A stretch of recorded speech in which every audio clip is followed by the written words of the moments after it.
Okay guys, welcome back to the channel. Today we have Jim Willie, editor of the Hat Trick Letter, found on www.goldenjackass.com, joining us for this exclusive interview. Welcome to the show. Oh, it's good to be on, Lawrence. This is the first time I've been with you, and it's going to be fun. We have a lot of really good questions arranged. That's correct. We have a lot of questions, some from the subscribers, so thank you so much for sending those in. So we'll get straight into the questions. We briefly touched on this subject in the pre-interview. Would you mind explaining how the Trump cabinet, as you described, is in a coup d'etat? And can you expand on this and its movement through the network? Yes. Back in 1995, there was an incident of a downed aircraft, a downed military aircraft in Alabama. It was 1995, and there were 7 generals and 1 admiral on board. All were killed. Their agenda was to bring impeachment charges against President Clinton.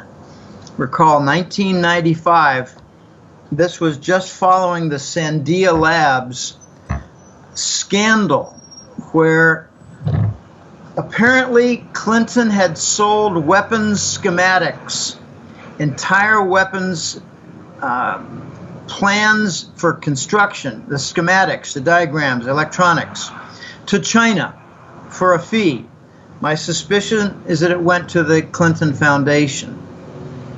Okay, this downed American military aircraft had 7 or 8 generals and admirals on board. Afterwards, the generals who were part of the movement, or at least shared the sentiment toward impeachment of Clinton for treason, organized a movement called America First. In the ensuing 20 years, Clinton, Baby Bush, and Obama fired over 500 generals and admirals. The division was pretty simple. Anyone loyal to the Constitution was fired. I know that sounds very strange for a lot of listeners. This is the direction the United States went for the last 20 to 25 years. Anyone loyal to what they call themselves the loyalists. And in rough terms, it was loyal to the narcotics barons, the Bush family. They were elevated. So during the inauguration 2 weeks ago, the newly installed President Trump mentioned America First a few times without a big reference for the background on what it meant. Today's ceremony, however, has very special meaning, because today we are not merely transferring power from one administration to another or from one party to another, but we are transferring power from Washington, D.C., and giving it back to you, the people. You came by the tens of millions to become part of a historic movement, the likes of which the world has never seen before.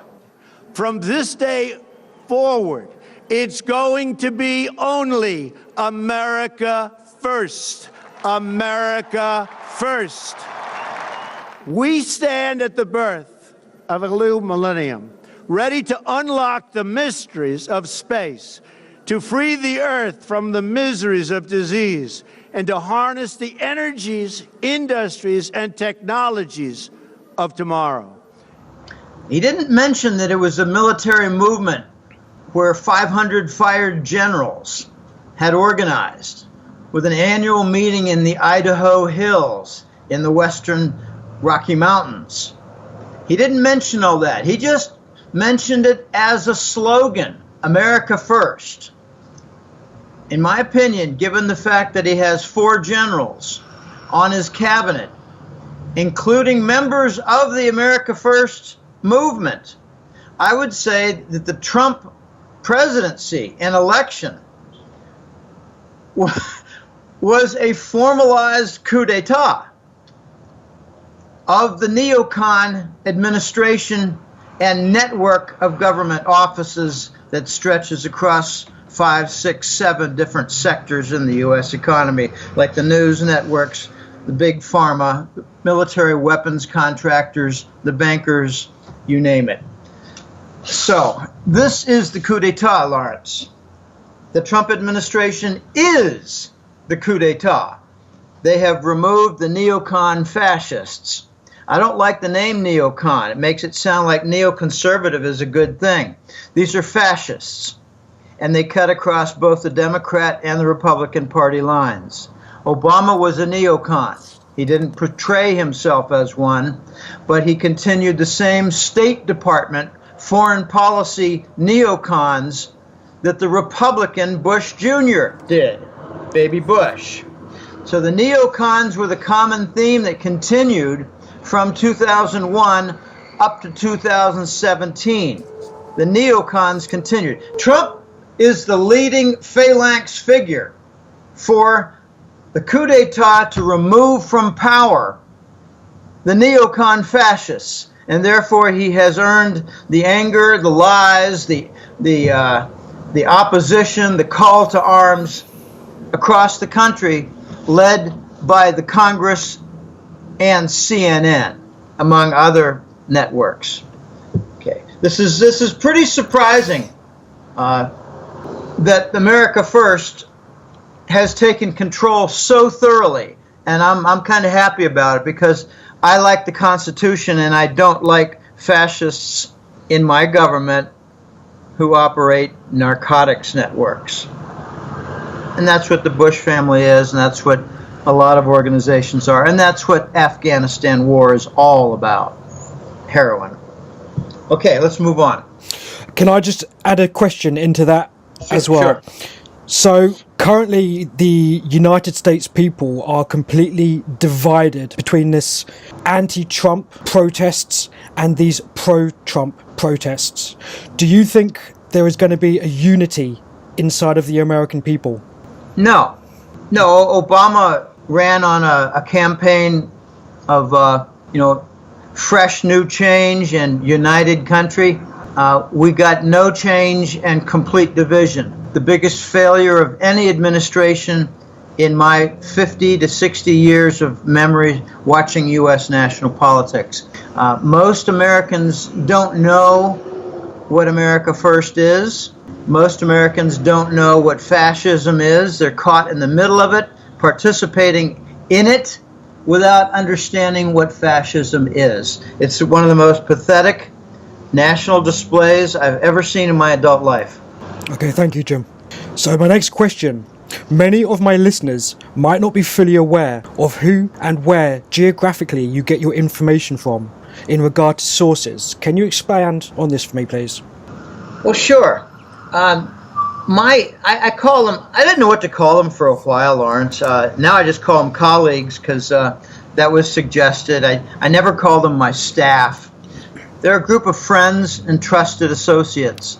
They're my colleagues. They come from all over. About half of them, there are about 9 or 10 of them. Half of them are from the United States. Rob Kirby is from Toronto, Canada. He's a bond expert, banks, derivatives, currencies, a lot of different financial things. Euro Raj comes from the Turkey, India, Iran region of West Asia, and he is a brilliant fellow, like Rob Kirby. Rob Kirby's brilliant too. Euro Raj seems to be brilliant in a number of different perspectives, including some political angles, because he used to work in London for over 10 years. He has very interesting insights. Okay, I have a fellow, a mortgage expert from the United States who's living in South America now and keeps contact. He's a bit of a news hound. He supplies several items per day, keeps the discussion going very well. I have a fellow, I call him George, from the COMEX. He's in Chicago. He has about 20 years of experience as a facilitator in logistics within the COMEX. He started out with metals of various kinds. You know, metals don't just include gold and silver. They include several others like aluminum and copper and others. But he gives some really good insights sometimes, because he moved on to becoming a COMEX agent for delivery of bonds. He was not a broker, a facilitator in completing the trades. When you have a futures contract, it's leveraged. You put down equity and you eventually get a delivery. Well, he was involved in the delivery of bonds and currencies. He did a lot of different things. There are others that are involved. I've got a fellow who's a patent expert. He's from the United States, former professor, electronics, engineering, brilliant fellow, always adds a nice little perspective. I've got another fellow from the United States who's a mining expert and a petroleum expert. He's a lot of fun. He gives some good perspectives. I've got a fellow who is the most recent member of the staff, of colleagues, the group of colleagues, and he's got architectural engineering background, very, very smart fellow, always some good perspectives. And the last one is a fellow from multiple business backgrounds from the San Francisco area. He's very smart, and we've given him charge of keeping the peace among members of the group. So it's kind of fun. Okay. I call him the den father or den mother when I'm pissed off, because sometimes he drags me down and says, "Jim, you got to watch this. You can't do that. You can't say these things." And I said, okay, relax. All right, so most of us, and then there's London Paul, the last one. He's from just a couple of years ago, and he's got his expertise in London banking. I don't think I'm missing anybody. I'm looking at a list right now.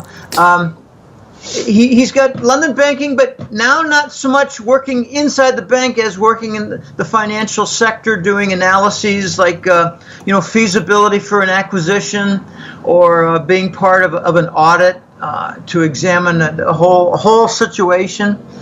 He's got contacts all over Europe, many obviously in England. So it's mostly Americans, and I've left out the voice, who likes not to be described too much.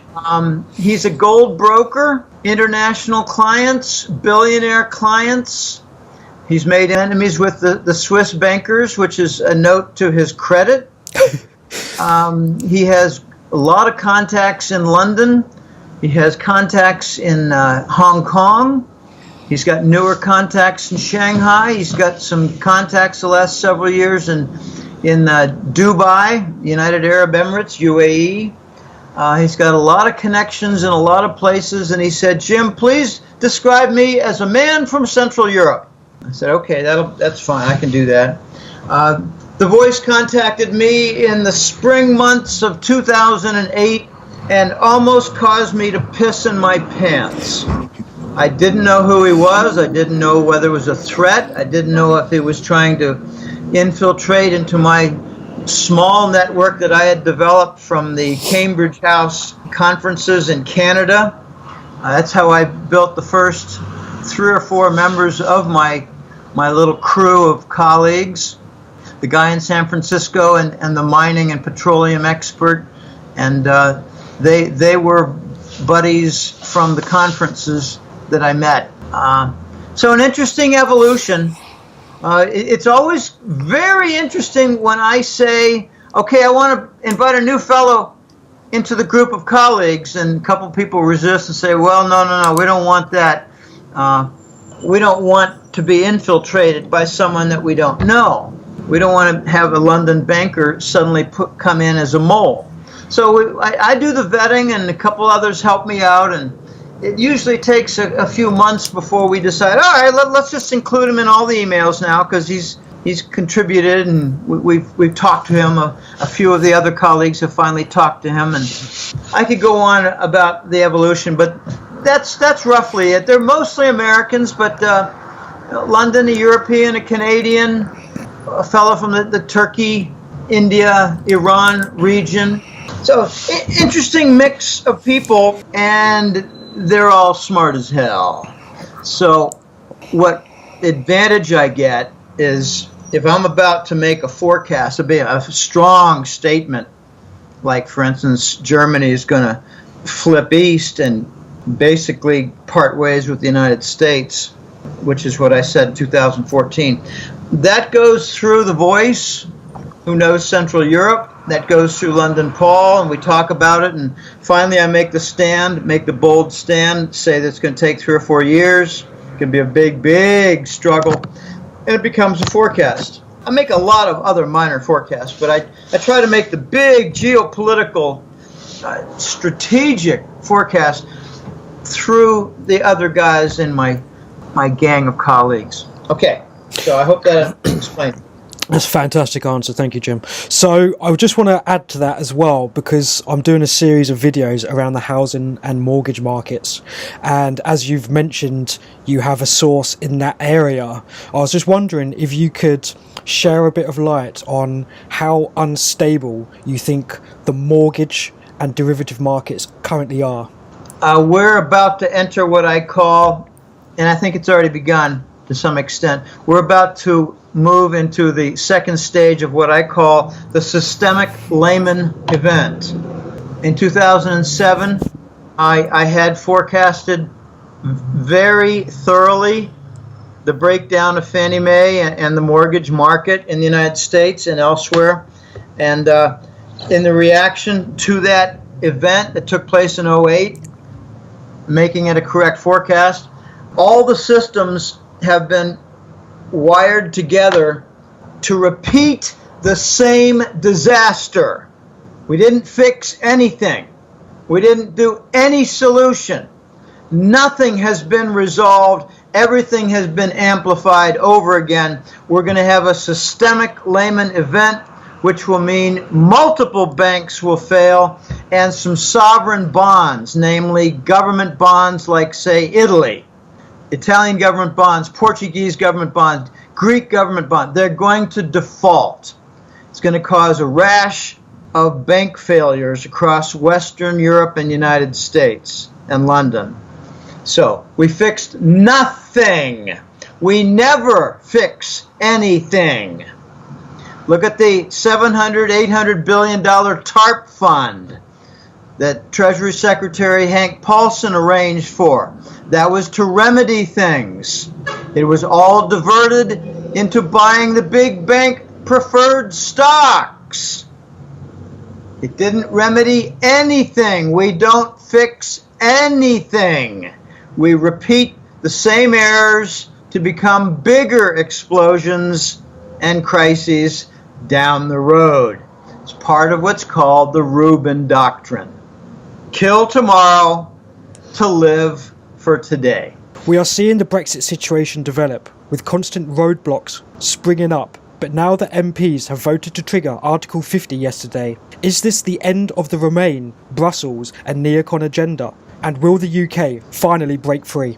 Well, I think the UK is going to break free of Brussels and the European Union Commission, which is basically a fascist dictatorship council. They're not elected. They're all elite. They don't answer to the popular opinions or the parliaments. They issue edicts. They issue orders. They continue the Russian sanctions even though no one wants them. It's a fascist dictatorship, and Britain and London want none of it. Okay, yes, I do believe it means a break with the European Union Commission in Brussels. I don't know that it means a break from the neocons. We have to see what Theresa May does to break away from certain policies that allow banker thefts, that allow news network propaganda, that allow for continued war efforts, that allow for continued laced vaccines full of the virus and other dangerous agents like cancer-causing and immune system debilitation, things like that. We have to see what England does in order to break ranks from the neocon agenda, which is basically a fascist dictatorship. I believe what's going to happen following Brexit. By the way, I never thought I never thought, and I'm on record as saying I never expect England to betray the will of the British people in the referendum vote. I did expect them to cite Article 50. I did expect them to follow through with the break. Okay, here's what I think is going to happen, though. I think England and London are going to do their dead level best to remain leaders in the financial sector, and they're going to work diligently and vigorously to win the RMB center business, the Chinese RMB. There are two activities for the RMB centers. One is basic currency conversion, currency trade. I mean, there's going to be a lot of movement from Chinese RMB into British pounds, into euros, and other currencies. London wants that business. The second function of the RMB center is bond issuance.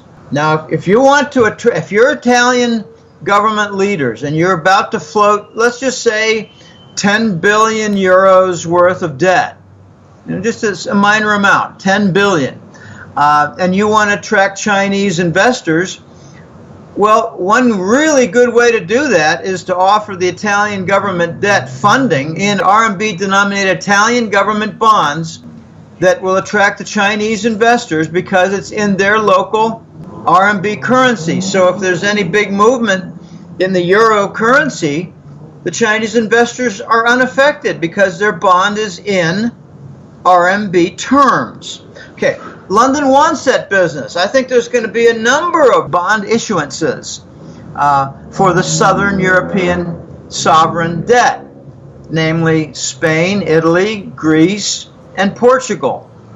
They're all going to want to issue debt. They're all in deep trouble. They're all victims of the European Union and the common euro currency. In no way does Greece, Italy, Spain, and Portugal belong in the same currency as Germany. No way! I did not get this right back in 2004, 5, and 6. I was thinking more in terms of a rising euro, and I got some forecasts correct in the initial years, but I didn't catch on until I heard about the markings on euro bonds as being German, the markings on euro bonds as being Greek, and how the secondary market was pricing those two euro bonds differently. And there was an arbitrage trade going on. I think that's all very interesting. It pointed out how the European Union was eventually going to fracture on the financial platforms. Okay. The upshot, though, is that a lot of these nations are going to want to issue debt, bonds, and they're going to want to attract Chinese investors because they're loaded with reserves. And one good way to do that is for London to be very active in the RMB bond trade. And I think that is what Brexit is all about. The RMB centers, they do not want the Europeans in Brussels telling them what to do, because the European Union is going to want to protect Frankfurt, Germany, because they have the other major RMB trading center. And the Swiss have one too, and the French have one too. The Swiss one is moving along. The French one is very small. The Frankfurt, Germany one is not small. So the competition between Frankfurt, Germany and London, England is going to intensify on the RMB trading center, the hub, RMB hub. I call them trading center. So very interesting. Also, England is going to want to do some Russian trade. They're going to want to get around the sanctions that nobody wants. No nation in the European Union wants the sanctions anymore. Not one nation wants the sanctions anymore. Not one. And the European Union Commission continued. If they continue on this path, the European Union is going to become an irrelevance. So, anyway, very interesting. I look for, neat little stories like England and Russia sign a deal which defies the sanctions. Going to be a lot of them. And the Brexit will facilitate that defiance. Jim, would you mind just hinting on what the sanctions were all about and why they were orchestrated? Well, you need an hour, Lawrence, but let me touch on some of the major points. George Orwell was a novel writer. He wrote about 1984 and Oceania, which is basically Britain ruling the waves, versus Eurasia, which is basically the unwashed European continent merging with Russia. And the elite have had a 200-year objective to block the Eurasian continent from forming and strengthening together, namely the Eurasian Trade Zone. You now hear about the Eurasian Economic Union, the EEU. I don't like that name. I prefer the Eurasian Trade Zone because it doesn't get confused with EU. So there was an attempt with these sanctions following Ukraine. You really need to talk about the Ukraine incident if you want to get at the heart of this matter. The Ukraine incident was to prevent Europe from developing an energy dependence on Russia and Gazprom. So the whole pipeline system got interrupted by a war, and the lies behind the war are really incredible. They're vast. The U.S. Under Victoria Nuland in the State Department, yet another neocon left over from the Bush administration, had a roughly I think it was a $5 billion budget for executing the Maidan coup in Kiev, Ukraine. It was organized by the U.S. State Department and the Israeli Mossad. And then because Russia reacted by protecting their naval base in the Crimea, the U.S. focused on the illegal, violent takeover of the Crimea. What a crock of shit.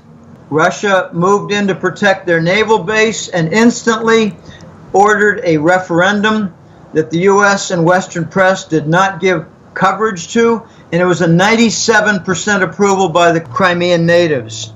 So is that a geopolitical crime? The crime was the U.S. and Israelis organizing the coup d'etat revolt in Ukraine. And its major theme, again, fascism. The same kind of fascism you see in Brussels. Okay. I'd rather not get too involved in that. It wasn't a planned question, but that's okay. So with this battle we see, do you think a warrant or bounty will be issued for George Soros, Henry Kissinger, and the Rothschilds, and the other scumbags who have created so much turmoil around our world? I kind of doubt it.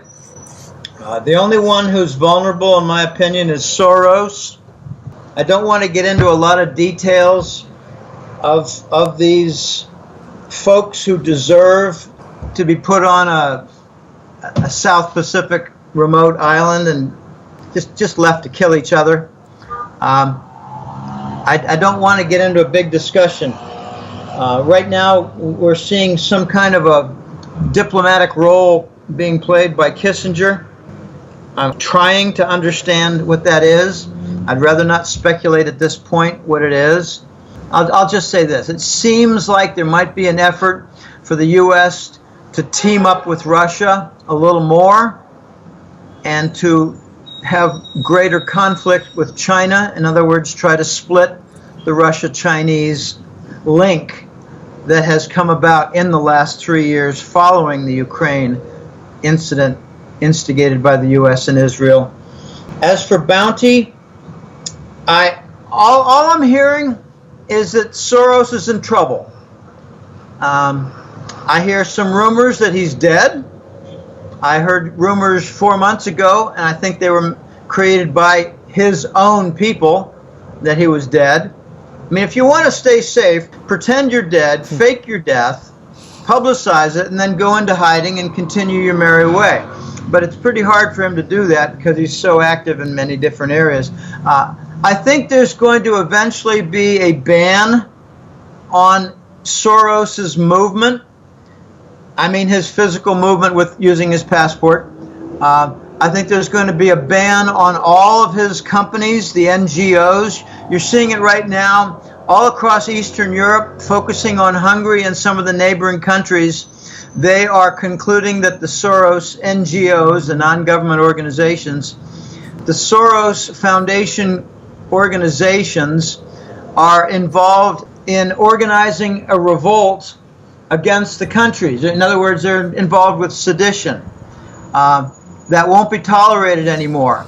So those NGO groups by Soros are now being isolated in order to put them out of business so they cannot continue to do, say, hiring in the United States to organize riots. That's what they're doing. They're organizing and hiring participants in riots.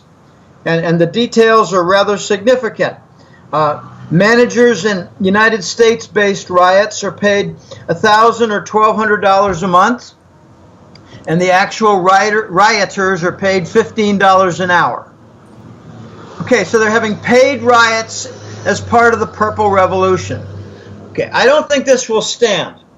I don't think, let me just say regarding the elite, they're on the defensive. The Western banker cabal elite, like Kissinger, Bush, Rothschild, some of the Rockefeller elements. They're on the defensive.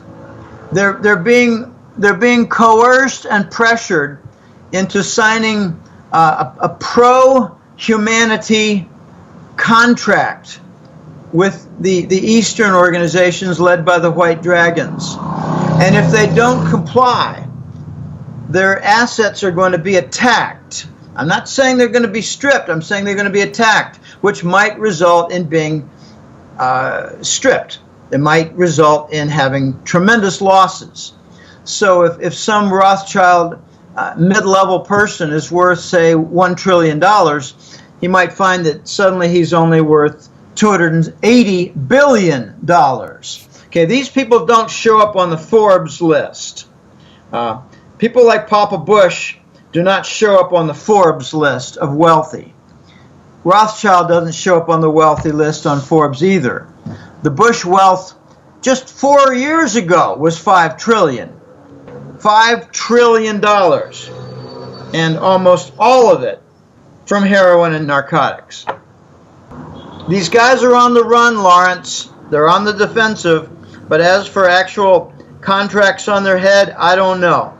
We're going to get to some more on this with a question later on about the gardeners. So let's move on. That dovetails into our next question. We are seeing Trump and Putin joint attack ISIS.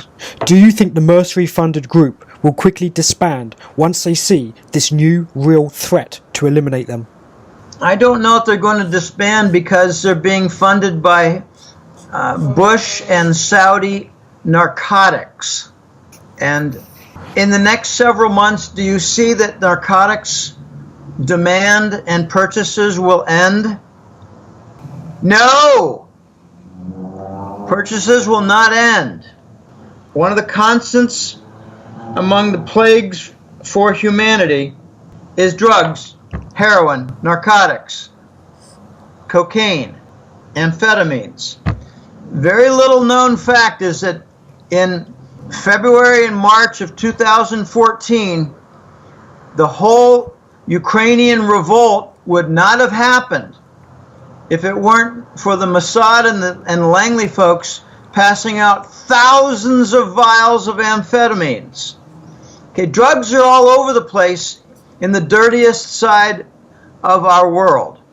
So I don't think we're going to see an end to the funding for ISIS, but what might become very important in the next few months and few weeks is exposure of ISIS and how its origins are Langley with the CIA and the Mossad with Israel, with lots and lots of Swiss bank accounts doing the funding. I found it very interesting that back in September of 2016, at the G7 meeting, where Russia was not invited to become a principal player in the meeting, Putin had a PowerPoint slide presentation before the G7 meeting, and it was for a grand network graphic of the ISIS funding. And the core, the center, the nucleus of it all was the Swiss banks. And all the feeders, the feeding lines and channels, were from Israel and the United States. So there's going to be more exposure, and Trump has promised to eliminate it. And I think he's going to enlist some cooperation with the Russian military to eliminate it.